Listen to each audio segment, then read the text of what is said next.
Welcome to the Alaska Family Connection. My name is Hunter Mizar, and I have the privilege of being District Superintendent of the Alaska District. We're traveling around talking to different leaders across our district, hearing their stories. And today, I'm with Pastor Troy Johnson of our Jewel Lake Church.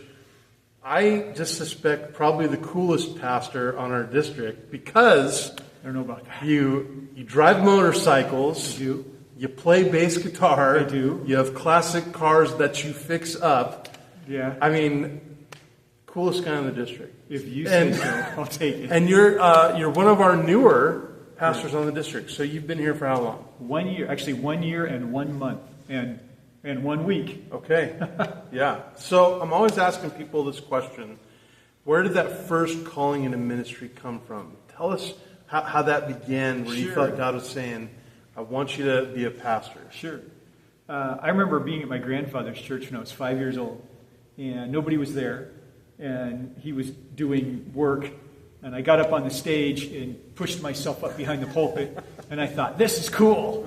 And then when I was 14, I went to a teen camp, and we were having a bonfire after chapel one night, and a man stood up and said that the church was in desperate need of leaders, particularly men. He said, we really need some men to step up. And he called for commitment right now. Okay. Are some of you young men ready to step up and commit? Wow. And I just knew that was what I was supposed to do. That was me. Wow. That was where, matter of fact, I thought about that as he was talking. I thought about that passage from Isaiah 6. And I stood up and said, here I am. Yeah. So me and about 6 other guys that night responded. And I took that as, that was my commitment. That was right then. Now, did that call ever kind of disappear? No, it didn't disappear, but I did. Because sometimes, youth, they have it for a period of time, and then, something else comes on the radar. No, the call never disappeared, but I did spend a number of years explaining to God exactly how things were going to work. Right. And exactly how it was all going to come together. And he just kind of sat back and said, well, when you're done with that, boy, let me know, and we'll go from there. Right. And I eventually got to the end of myself and said, okay, that's the best I can do. Yeah. And he said, good, are you done? Because I have some plans. Yeah. And that's when it really started getting good. I think we have some similarities in that I felt a call at 13. Similar, calling out a generation. We need people that are going to be full-time. And for me, I was so fortunate to have people that discipled me at that age, and just great youth pastors that poured into me. And I've noticed one of your passions is youth. Yeah. And so sometimes people become senior pastors and then they disconnect from the youth. Not all of them, but sometimes there is a disconnect. And you really are passionate about staying connected to teenagers, to youth. You're kind of the youth pastor of Jewel Lake as well. Yeah. Does it come from receiving that call at a young age? Tell me that passion for youth. Sure. Well, I've always enjoyed... Other than when I was a teenager, I've always enjoyed teenagers, particularly junior hires, because they have such an honest heart. Yeah. And I appreciate being able to introduce them to Christ. But I kind of early in the ministry, I kind of thought how it works is, you get into the church and you build it, and you hire a youth pastor to come in.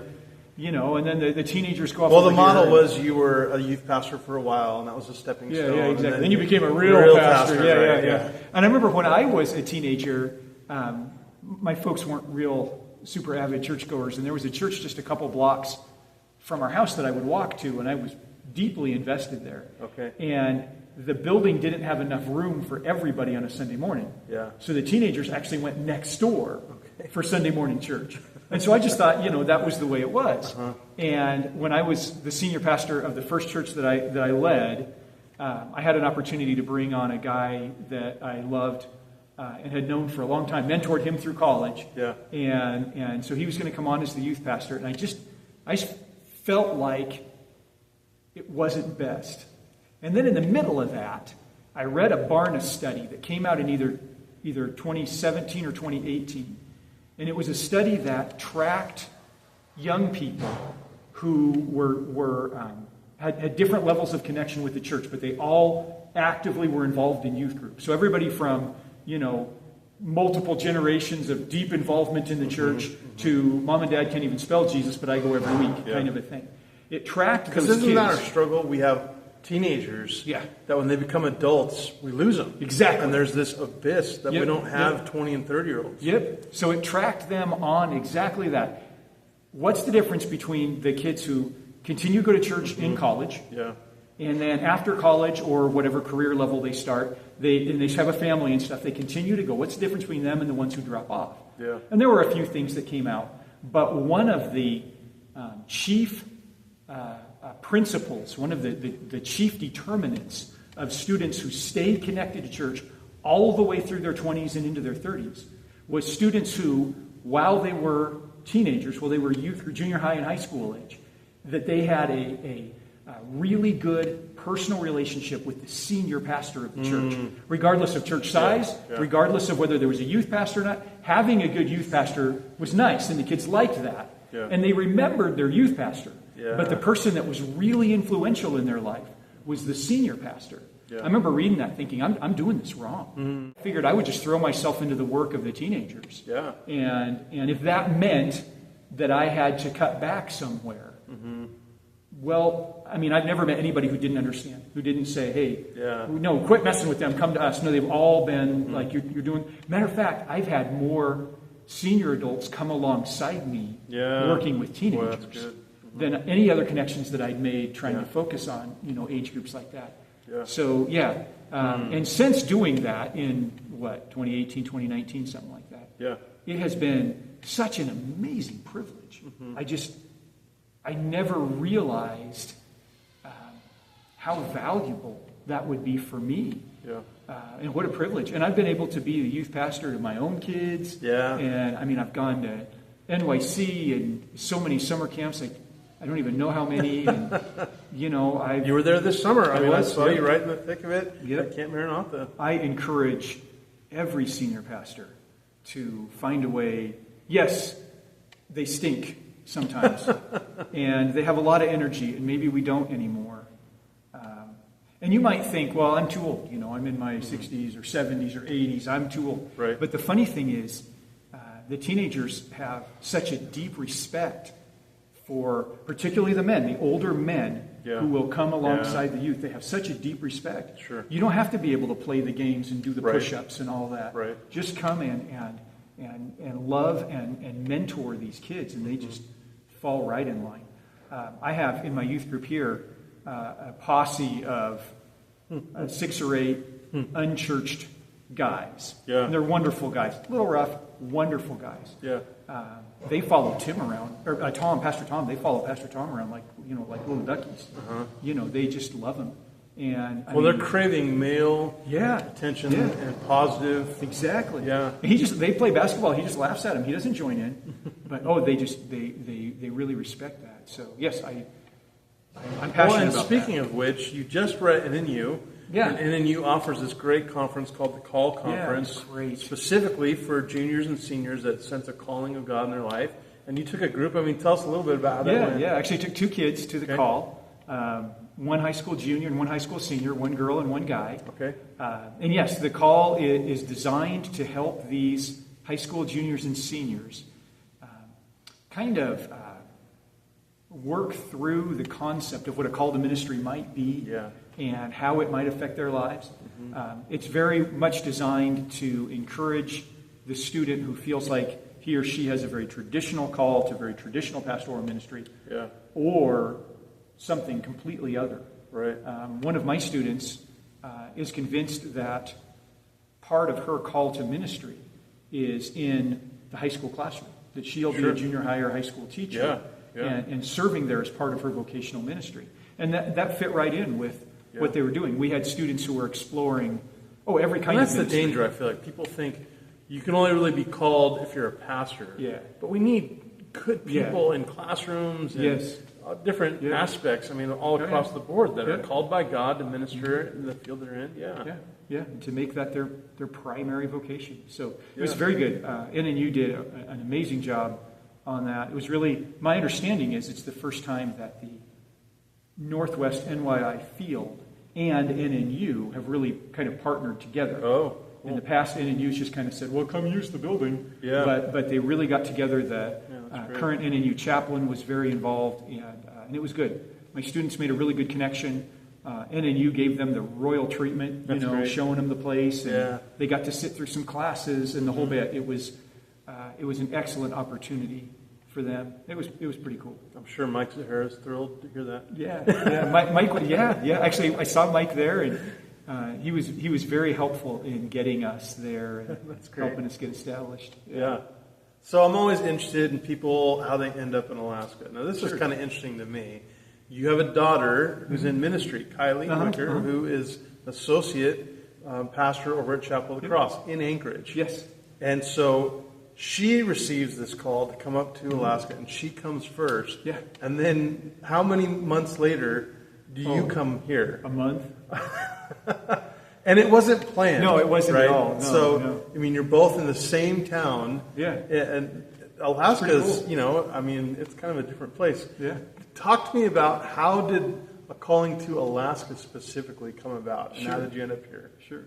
Well, I was pastoring in Mount Vernon, Washington, Mount Vernon Church of the Nazarene. Great church, loved the people. I was pretty comfortable, honestly. I was pretty comfortable. Yeah, okay. And so I knew that things were probably going to, you know how that is? Yes, I was do. getting pretty comfortable, so I knew things were going to change.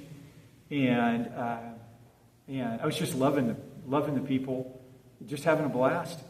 And like I say, I just kind of had that feeling, And I got a email, actually from my wife, which was highly unusual, with the listing for this open position. And the funny thing is, What was it listed with? I think she found it on Facebook or something. Okay. I don't remember. I think maybe Okay. 15, 20 years ago, a church was open in Alaska, and I think it was Wasilla. It was a while ago. Okay. And I don't remember what we were doing at the time, but boy, we talked about that back in those days. And the thing that was so attractive to us about the Alaska district back then, Yeah. without little kids and everything, Sure. was the level of teamwork Oh. of the people on Yeah. the Alaska district. Okay. Because we were serving on a very large district. We'd Right. been on the Colorado district, Sure. and then we'd been on ORPAC. Oh, Actually, yeah. we were ORPAC, Colorado, ORPAC. So, I mean, we had experienced these huge districts where, you might have little pockets of churches that kind of hung out together. But in Alaska, there was a team, and they supported each other in Yeah. ministry. Wow. And they all had a common goal of getting the gospel into Alaska, Sure. And, I just thought that was so cool. But that was not what God had in mind. And I guess she must have really remembered that time and that conversation. And it's not like we were looking for anything. I think more than anything, it was just, I mean, you know how it is with your wife. You just make connections. Yep. Just something to talk about. And Sure. so she sent me this, and I just thought, oh, here we go. So Now we should note your wife's an ordained elder as well. She is, yeah. We So were serving she's together also- in Mount Vernon. Yeah. Yep. So I sent a note to Pastor Paul, and he jumped you didn't all know over him? it. Didn't know him at all. Okay. I sent him a note. I said, I saw this listing. And he was like, okay, yeah, when you coming? Are you ready? And I said, whoa, buddy. Can we talk about this for a minute? Yeah. And he's like, yeah, listen, take all the time you need. How about Thursday? And he recruited hard. Okay. I think maybe he just wanted the church filled before he retired. I don't know. But it Well, was... and help me understand, it's kind of a unique setting in that the previous pastor, MJ, didn't necessarily leave to pastor somewhere else, but felt like he was done. Yeah. And so he was still kind of hanging around, and it's an interesting transition because you don't Very always see it that way. Yeah, it was very interesting. I'll get back to you on how well that worked here in a few Okay. minutes. Yeah, MJ's a great guy, and he did a really good job keeping the church focused and heading in the right direction. I guess what I'm wondering is, did they feel as pressing to find someone since he was still kind of around, or had he officially resigned? So he had given an official end date. Okay. And they were approaching that end date, and apparently they'd been looking for a pastor for 6 or 8 months. Yeah. Through that, Okay. and actually the day that I came for the interview was the Sunday after his official end date. Wow. Yeah, I'll let you know how that. I mean, I've always been a proponent of having some time between pastors. Well, and part of it is he was here for quite a while. Yeah, 11 years. So, I mean, it's hard to follow someone who's been established and well-loved for a long time. I mean, that can be a challenge, too. You interview, and Did you know right away we're moving, or was there kind of like, well, I don't there were really a lot of things happening in the middle of this. My daughter Kylie had no idea what we were doing. Yeah. She called me up one day, just all kind of Twitter pated. Dad, I got a call from this guy in Anchorage, Alaska, and I don't know what to do. And I had not told her anything about what was going on with us, and I said, that sounds like a wonderful opportunity. I'm not gonna. So you were already in talks with Julie. Oh yeah, we were already. Okay. Yeah. Okay. So I said, why don't you? I said, my concept is this: if someone reaches out to you with an opportunity, unless God has made it clear that that's not your opportunity, which happens, and that's okay. Absolutely. But if someone reaches out to you with an opportunity and you're not sure, then at least have a conversation. Right. Right. Yeah. So I told Kylie, talk to the guy. And so she did, and she, oh, Dad, this is great, and all this. And I just kept encouraging her. And the funny thing is, they had everything established. They're going to move, and we have got the whole family together for dinner because they're moving to a foreign country. We'll never see them again. Right. And I said that I had something I wanted to tell her, and by then we had already established we were coming here. And I thought she was going to be mad. Okay. I thought she was going to be, really? I'm getting rid of you guys, out on our own kind of thing. But she was actually in tears, excited about that. So that was pretty cool. Yeah. And then in the middle of that, my daughter Addie, my second oldest daughter, was preparing to finish her master's in speech and language pathology from Emerson College in Boston. And she was doing an internship with the hospital system on the west coast of Washington where we live. So she was living at home for this internship and completing this. And she was going to have like 3 months left of internship when we were heading to Alaska. Man. Yeah, it was really. And so she called her placement person and said, is there any way I can complete this in Alaska? And they're like, no. If you need to move, you got to give us 2 years in notice, and there's all these things, and there's nothing up there that's available, and all this. And she said, well, I understand, and I'm willing to stay and finish this somehow. But would you mind just making a phone call and checking? And like an hour later, the lady called her back, and she said, so Providence in Alaska, I gave them all your paperwork. They have a spot for you. Oh, wow. So she was actually confirmed with a start date in Alaska, in Providence, before we were even like fully ready to go. That's just one of those God things. Oh, I'm telling you what. God was going before you and opening doors for your family. And in the middle of it, I got a phone call from Rob McCorkle, who came here and did prayer conference just a couple weeks ago. And he's been a supporter and just a prayer partner for quite a while. And Rob's just one of those guys. And he calls me up and he says, so Troy, what's going on? So, I spent an hour or so on the phone crying and praying with Rob, and God just moved. And so, I was talking about this with my church last night. Romans 8:28. God works all things together for the good of those who love Him and are called according to His purpose. The good is Christ-likeness. The good is not your comfort or your pleasure or your happiness or any of the things you might think is good. The good is that you'll be better formed for eternity. You'll be better able to breathe faith for all of eternity. Wow. And so, sometimes that takes some struggle and some pain, and it takes exercise. It takes exercising that muscle of faith. It takes loss. Our transition to Alaska was honestly one of the hardest things I've ever done. And yet that's what God is using to form us. I think we can buy all the church growth books, and we can follow all of the trendy things, and we can, and you know what, we might even see some growth, incrementally and temporarily. But if we really want the church to thrive, then we're going to have to let go of it and quit being prideful about it and quit thinking we can do it. Right.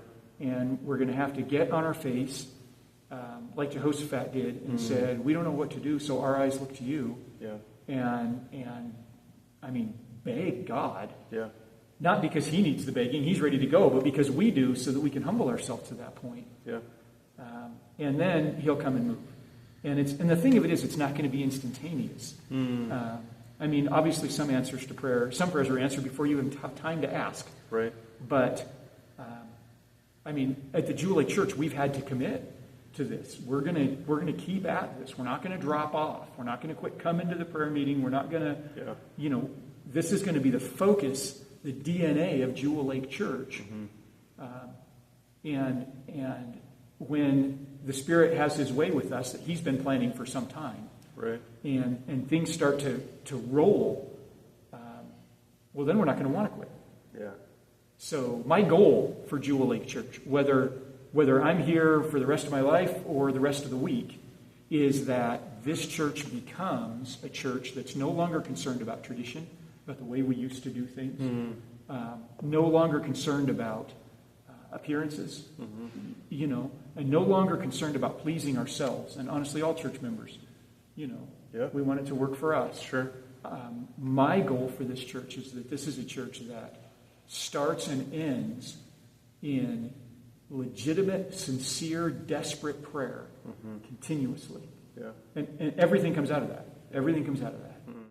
I think if all of our churches on our district would take up the mantle of seeking God in prayer, before everything else, and possibly that's the only thing you do. Right. I heard about one church that canceled all of their programming. They still had Sunday morning service. Other than that, they said nothing we're doing is working. Why should we even continue? Nothing is working. And all they did was prayed for about 6 months. Wow. And now, and that was 30 years ago, and now it is a mighty and thriving church that's affecting a very poor and broken community for Christ. Yeah. Well, imagine if 29 churches in Alaska started doing that. Right. I mean, it wouldn't be long before we got 58 churches in Alaska, quite frankly, all doing the same thing. And I think that we would As long as the motive is right. Yes. I've seen too many people go, well, the Brooklyn Tabernacle has a strong prayer service, so if we have a Tuesday night 6 o'clock prayer service, we'll grow. That's the silver bullet with the intention to grow. Yeah. And the heart's got to be right to say, no, we as a people need to know God. We need to be in the presence of God. Do you really think that if our non-Christian neighbors in Alaska were ushered into the presence of God because the Holy Spirit was so prevalent in our churches and in our neighborhoods as a result, do you really think we'd still have these problems with suicide? Do you think we'd still have people trapped in alcoholism they couldn't get out of? I mean, when I read about the beginnings of the Church of the Nazarene, the communities looked a lot like ours. Sure. And what changed those communities? A whole bunch of people who said, we don't care how foolish we look. Right. We just want to be in the presence of God. Yeah. They weren't doing it for church growth. They were doing it for selfish reasons. They wanted to be in the presence of God. Yeah. And it revolutionized communities. Yeah. And I'm thinking that's what we need. Yeah. That's what I need. I mean, I can't do this job. Yeah. I don't know. Just between you and me. I don't know how to do this. Right. I don't know how to. Sure. I can't please church people and offer happy sermons and play bass guitar. I can't do that. But I can be honest about it and just seek the presence of God and then just kind of let Him do what He does. Yeah. And oh man, the minute, listen, I've noticed in my own life, and you probably have too as a pastor, the minute, anytime I've started feeling like, hey, I'm doing a pretty good job here. It's a disaster. Yeah. Absolute. This is going to be a great sermon. No, it's not. Right. But when yesterday before the Bible study, I was just feeling I didn't want to do it. I didn't think I could. Yeah. Matter of fact, I was convinced I couldn't. Wow. Because I was so tired from being gone for 8 days with teenagers and just feeling very emotionally and spiritually beat up and drained. Like I can't. I'm so distracted by all of the junk, I can't. And I put the study together, and I kept reading the notes. I don't think I can do this. Yeah. And I had actually set aside 2 chapters because I thought I'm going to be pretty brief tonight. We ended up getting about 2/3 of the way through 1 chapter. Yeah. And I had multiple people come up saying, "Man, that was just incredible." Wow. that wasn't me because I couldn't do it. Yeah. You know, God just had something He wanted to say to these folks. Yeah. And that's just the best. Yeah. And there are a couple of things that I am becoming pretty passionate about for the Alaska District, and all of it comes out of that. If we can become 29 churches, not 28, 29 churches that are absolutely dedicated to nothing but the only thing that we're dedicated to is seeking our God through prayer and through the Scriptures, which is what He's given us, prayer and the ministry of the Word. Yeah.